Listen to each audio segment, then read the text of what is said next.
आइए देखते हैं अगला प्रश्न। प्रश्न क्रमांक चौथा, प्रश्नावली 4.2। इसे सबसे पहले हमें द्विघात समीकरण में बदलना होगा। इसके लिए हम 8 का एलसीएम ले लेते हैं।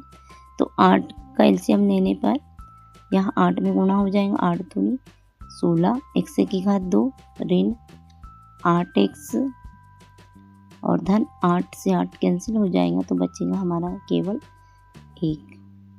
तो ये हमारा समीकरण बन गया। अब हम इसे गुणनखंड विधि के द्वारा हल कर सकते हैं। तो गुणनखंड विधि में हम देखते हैं कि सबसे पहले गुणा करेंगे 16 का 1 में। तो 16 एकम 16। 16 कैसे गुणनखंड निकालना है, जिसको जोड़ने पर 8 आता हो। तो जोड़ने पर 8 मतलब 4 गुणित 4 है ना। तो 16 x की घात 2 ऋण 8 के स्थान पर लिखेंगे हम 4 धन 4, x धन 1 बराबर 0। अब इधर सामने से ऋण चिन्ह का गुना और पीछे साइड से x का, तो ऋण 4x ऋण 4x धन 1 बराबर 0।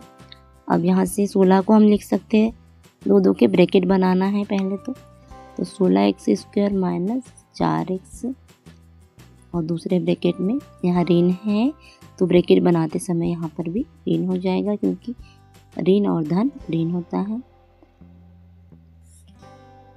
अब हम 16 को कैसे 4 गुणित 4 गुणित x इस प्रकार लिख सकते हैं। इसे ऋण 4x को क्या लिख सकते हैं, 4 गुणित x लिख दिया, माइनस इधर 4x को 4 गुणित x माइनस 1। दोनों ब्रैकेट हमें सेम लाना होता है। तो यहाँ से देखते हैं कि दोनों में क्या है। इधर हमारा 4x, इधर भी 4x, तो ये कॉमन निकल जाएगा।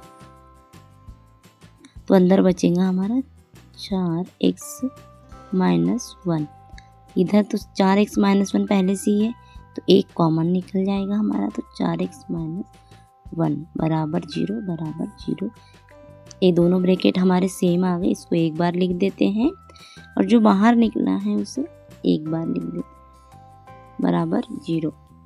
अब एक बार दोनों तो सेम है, तो हमारे ये मूल जो होंगे वो बराबर होंगे। तो 4x ऋण 1 बराबर 0, तो 4x बराबर इसे 1, तो x का मान आ गया 1/4।